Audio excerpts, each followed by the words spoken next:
Hello friends, today we will discuss the difference between cartels and mergers. So let's get started. The first one is cartels. Cartels क्या होते हैं? It is an association of independent firms. Independent firms पे आपको ज़्यादा ध्यान देना है. Independent firms within the same industry. यानी कि इंडस्ट्री इन फर्म्स की सेम होती है और ये फर्म्स आपस में इंडिपेंडेंट होती है. ठीक है. When two or more firms form an independent firm within the industry, it is known as cartel. Cartel का मतलब कि एक इंडस्ट्री में बहुत सारी फर्म्स है जो आपस में कॉम्पिटिटर्स हैं. इनका अपना कॉस्ट स्ट्रक्चर है, अपना एमसी है, अपना रेवेन्यू है, अपनी डिमांड है, अपने प्राइजेस हैं. ये आपस में डिपेंड नहीं करती एक दूसरे पे. But to control the market share, market power और प्राइजेस को कंट्रोल करने के लिए ये एग्री करती हैं कि हम एक बनाते हैं क्या, cartel. Rather they are independent, they are operating independently, but they form for the consumers or for the economy, they are like one cartel. So इसके फीचर्स अलग होते हैं, आपको वो पता होना चाहिए. फीचर्स इसके हैं, ये एक फॉर्मल एग्रीमेंट होता है फर्म्स के बीच में between group of producers to control the supply. किस लिए हम कार्टेल बनाएंगे? कि सप्लाई को हम कंट्रोल कर सकें या मार्केट पावर पे हमारा थोड़ा सा मार्केट पावर हो, मार्केट प्राइस पे थोड़ा सा कंट्रोल हो. तो इसीलिए ही हम कार्टेल बनाते हैं, फर्म्स कार्टेल बनाने की सोचती है. Cartels include firms that are competitors of each other in the same industry. ये एक मेजर इसके फीचर्स हैं कि ये एक ही इंडस्ट्री की फर्म्स होते हैं जो कि आपस में कॉम्पिटिटर्स होते हैं. तो इसलिए बनाया जाता है कि कंपटीशन थोड़ा सा कम हो जाए और हम एज अ होल एक ही फर्म या एक ही कार्टेल हो, जिसके अंदर जितनी ज्यादा फर्म्स होंगी तो उतना उनके पास ज्यादा कंट्रोल होगा over the supply and market price. The third one is cartels hurt consumer as it leads to an increase in the market power and lack of transparency. अब आप ये एग्जांपल ले सकते हो कि मान लो कि एक जैसे ओपेक है, एक बेस्ट एग्जांपल ओपेक है. इसके अंदर oil and gas industries mostly सबने मिलके एक कार्टेल बना दिया. इट्स नॉट लाइक कि वो सारी एक ही प्राइस चार्ज कर रही है, एक ही क्वांटिटी प्रोड्यूस कर रही है, प्रॉफिट उनका सेम है, इक्वली नहीं. उसमें जो भी कंट्रीज ऑयल प्रोड्यूस कर रही है वो अलग अलग है सारी, सबका अलग अलग अपना टारगेट है. But to control the market of oil and gas they form a cartel for the economy. इससे क्या होगा, कंज्यूमर्स हर्ट होंगे क्योंकि दे are able to charge high price, क्योंकि मार्केट शेयर ओपेक कंट्रीज के पास, ओपेक के पास बहुत ज्यादा है और ट्रांसपेरेंसी इसमें नहीं आ पाती है. ठीक है. तो ये बेनिफिशियल होता है फर्म्स के लिए, प्रोड्यूसर्स के लिए, क्योंकि उनके पास मार्केट प्राइस पे थोड़ा कंट्रोल आ जाता है और वो पूरी इकोनॉमी में जो हमें सप्लाई करनी है गुड उस पर कंट्रोल कर सकते हैं. अगर उनको प्राइस नहीं मिले जितना वो चाहते हैं तो they will decrease their market supply to charge higher price, they can depict shortage. So that's it. And cartels को हर्ट करता है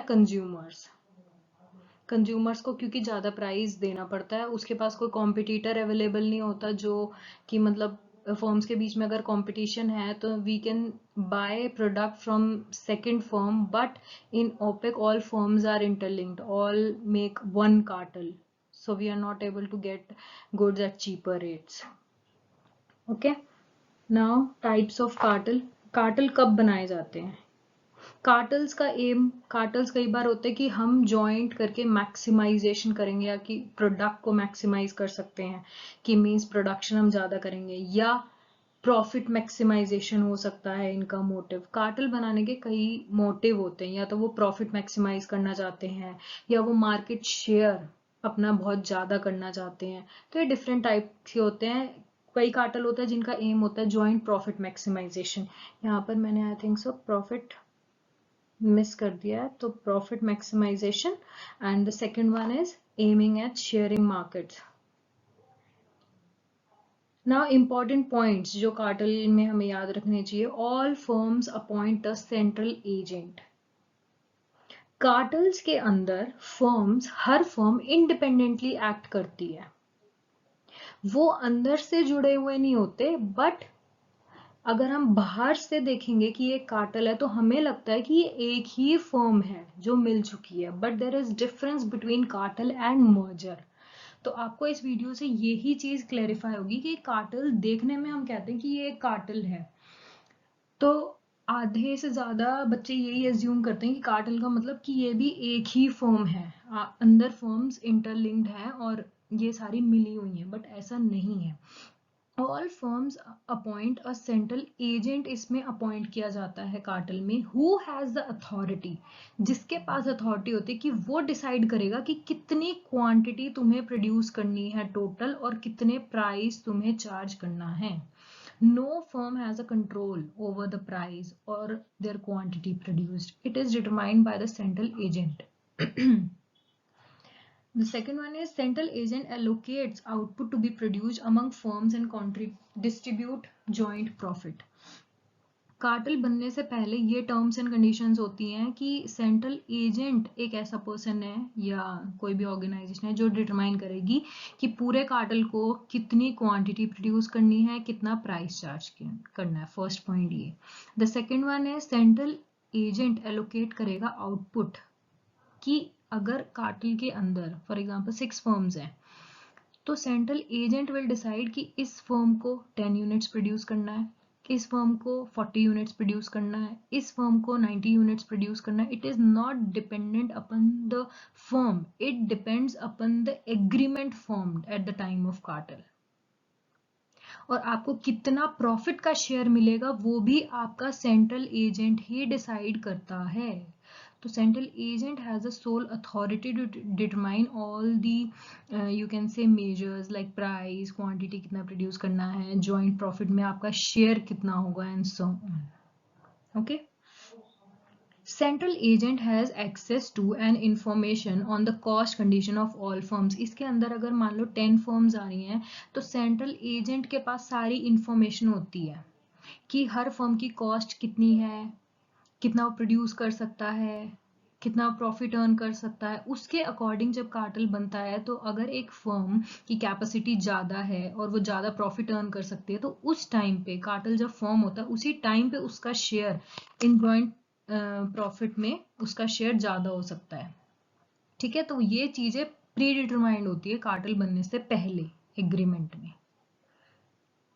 नाउ प्रॉफिट डिस्ट्रीब्यूशन वो भी सेंट्रल एजेंसी डिसाइड, मतलब आप ये मान सकते हो कि कार्टल्स में फर्म्स का कोई भी रोल नहीं होता, फर्म्स को चलना पड़ता है according to the decision taken by central agent. That's it. Okay, now moving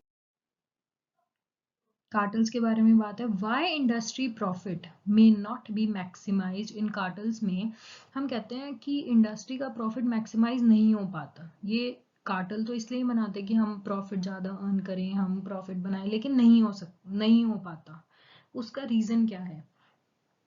mistakes in the estimation of market demand. अब एजेंट डिटरमाइन करता है कि कितनी क्वांटिटी प्रोड्यूस होनी चाहिए, कितना प्राइस तुम्हें चार्ज करना है on the basis of information about the firms. But क्योंकि ये एजेंसी है, इट्स नॉट लाइक कि हर एक एजेंट कंफर्म नहीं कर सकता, बिल्कुल सर्टेनली नहीं बता सकता कि इस फर्म में इतना कॉस्ट है, इतना प्रॉफिट है, इतनी क्वांटिटी है एंड सो ऑन। तो वो मिस्टेक कर देता है एस्टिमेशन में। The second one is Now, second one is formation of cartel is a slow process as all firm need to agree on a specific term. जब cartel बनता है, चाहे उसमें 10 फर्म्स हो, 20 फर्म्स हो, तो कार्टल जब ही बनेगा ना जब उसके अंदर वाली हर एक फर्म एग्री हो जाएगी। तो ये एक धीरे प्रोसेस होता है। कई बार 5 फर्म्स एग्री हो गई, 5 को कुछ प्रॉब्लम है, दे आर नॉट सेटिस्फाइड, तो कार्टल बनना मुश्किल है, मतलब स्लो प्रोसेस है। मुश्किल नहीं है, स्लो प्रोसेस है।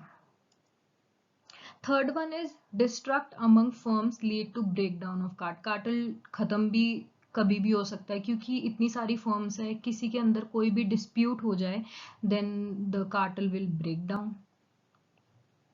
Stickiness of negotiated price. Once a price agreement about the price is reached, its level tend to remain unchanged over long periods, even if market conditions are changing. चाहे market conditions change हो रही हैं, लेकिन जो cartels में जो stickiness होती है ना, वो बहुत ज़्यादा होती है.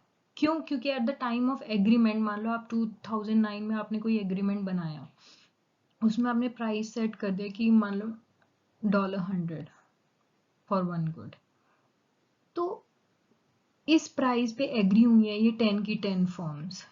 इन फ्यूचर अगर हमें कोई भी प्राइस को चेंज करना है तो हमें फिर इन 10 फर्म्स को कंसीडर करना पड़ेगा, सबके ओपिनियन लेने पड़ेंगे, उसके बाद नया प्राइस डिटरमाइन करने पड़ेगा. तो ये बहुत लेंदी प्रोसीजर हो जाता है, इसलिए प्राइस स्टिकीनेस होती है. चाहे मार्केट कंडीशंस ज़्यादा से ज़्यादा चेंज हो जाए, इतनी जल्दी कार्टल्स के प्राइस चेंज नहीं हो पाते हैं. सो स्टिकीनेस जो है वो रहती है. एक बारी जब प्राइस एग्रीमेंट बन गया तो वो थोड़ा सा लॉन्ग टर्म चलेगा, अदरवाइज तो हर साल कुछ ना कुछ फ्लक्चुएशंस आती रहती है, तो इतनी जल्दी हम प्राइस को मॉडिफाई नहीं कर सकते. सो ये एक ड्रॉबैक है कार्टेल का. फिर आता है bluffing. Bribe to increase their market share before the final agreement. मान लो कोई एग्रीमेंट हम कार्टेल का न्यू एग्रीमेंट बन रहा है, जब फर्म्स को पता है कि एक certain agency will determine our market share और our output in that cartel, तो हर फर्म चाहती है कि मेरा ज्यादा हो, तो वो ब्राइब देने की कोशिश करती है कि उसका मार्केट शेयर उस एग्रीमेंट में बढ़ा दिया जाए. सो इससे भी डिस्प्यूट आते हैं. Fear of government intervention. अब हम कहते हैं कि मान लो 10 फर्म्स और 10 की 10 फर्म्स ने कार्टेल बना दिया. अब अगर they act as a monopoly, they charge higher price for their good, so इनको फियर होता है कि गवर्नमेंट भी आ सकती है. अगर आप अननेसेसरी हाई प्राइसेस चार्ज करेंगे, तो if the price yield to high profit, then there is a fear है कि गवर्नमेंट भी इंटरवेन करना शुरू कर देगी. अगर आपके प्राइसेस बहुत ज़्यादा हाई हैं, you are earning huge amount of profit, so इनको डर ये भी रहता है कि हमने अगर ज़्यादा प्राइसेस चार्ज करे तो गवर्नमेंट आ सकती है. If firm A can earn a higher profit because of lower, अगर मान लो किसी एक फर्म का एवरेज कॉस्ट कम है, मतलब they are able to earn higher profit, क्योंकि प्रॉफिट क्या होता है, प्राइस जो भी मार्केट प्राइस है minus average cost into quantity sold, ये होता है आपका. अगर firm A higher price charge कर सकता है बाय, क्योंकि उसका एवरेज कॉस्ट कम है as compare to firm B, तो इसका मतलब ये नहीं है कि firm A would take a higher profit. क्यों? क्योंकि क्वांटिटी, शेयर ऑफ प्रॉफिट, वो सारा सेंट्रल एजेंसी डिटरमाइन कर चुकी है. इट्स नॉट लाइक कि अगर फर्म ए का कॉस्ट कम है और वो $500 अर्न कर रहा है, वहीं दूसरी फर्म बी है जो $100 अर्न करनी है, लेकिन इट्स नॉट लाइक कि ये ज़्यादा अर्न कर रहा है, इसका कॉस्ट कम है, तो ये प्रॉफिट का शेयर ज़्यादा ले लेगा. नहीं, अगर कार्टेल में लिखा हुआ है, एग्रीमेंट में लिखा हुआ है इन दोनों का प्रॉफिट सेम होगा, तो दे बोथ विल गेट 200 और 400 same. Okay, so this is also the drawback. अब बात आ जाती है आपकी मर्जर्स की. कंसोलिडेशन ऑफ टू और more firm into a single firm. This is the main crux कि यहाँ पर एक सिंगल फर्म बन जाती है, वहां पर इंडिपेंडेंट फर्म्स होती है. कार्टेल का मतलब है ऊपर से हम आपको एक ही इंडस्ट्री का एक ही मतलब नाम दे रहे हैं, बट अंदर वो सारी अलग अलग इंडिविजुअल तरीके से ऑपरेट कर रही हैं. बट मर्जर्स का मतलब है एक या दो फर्म्स, उससे ज्यादा फर्म मिल गई हैं, आपस में मर्ज हो गई है और उन्होंने एक नई फर्म बना दी है. Like if firm A bought B, firm A ने बी को एक्वायर कर लिया, तो इट मीन्स फाइनल मार्केट में प्रोडक्ट ए बिकेगा, क्योंकि ए ने बी को एक्वायर कर लिया है. So this is an example of merger. Merge हो गई है, merge हो गई, एक सिंगल फर्म बन गई है. Similarly, if firm B bought firm A, तो मतलब B ने एक्वायर कर लिया A, तो यानी कि फाइनल मार्केट प्रोडक्ट आपका B होगा.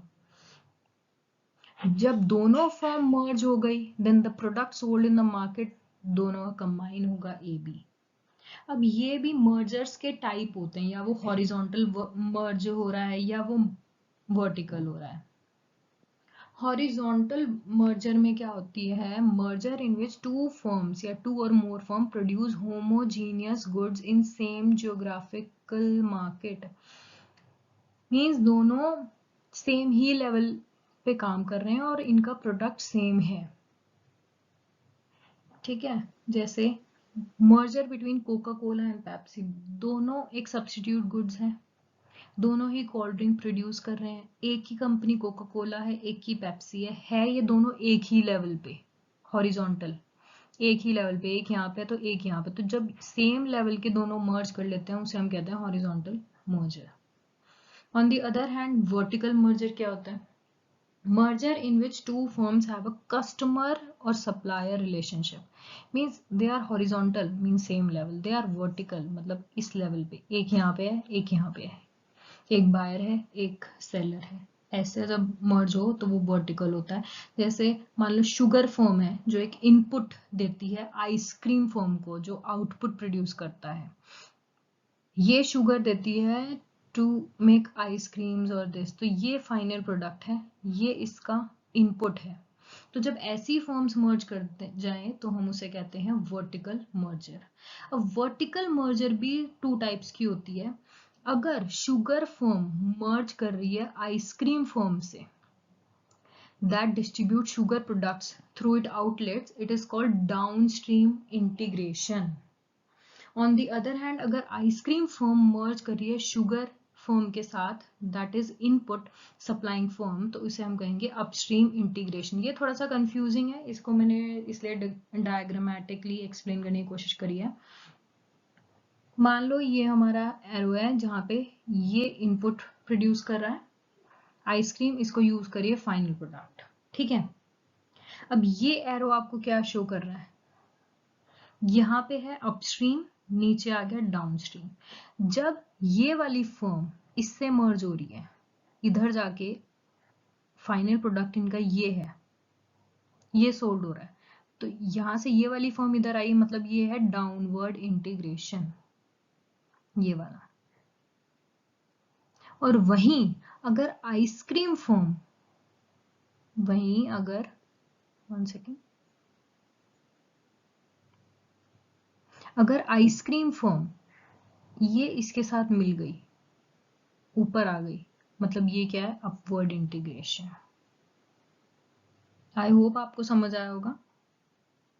अगर कोई भी डाउट हो you can comment and I need your help कि प्लीज सजेस्ट आपको नेक्स्ट टॉपिक कौन सा चाहिए, किस पे मैं नेक्स्ट वीडियो बनाऊं। It would be very helpful if you can suggest, and if you have any doubt related to cartels or mergers, please comment.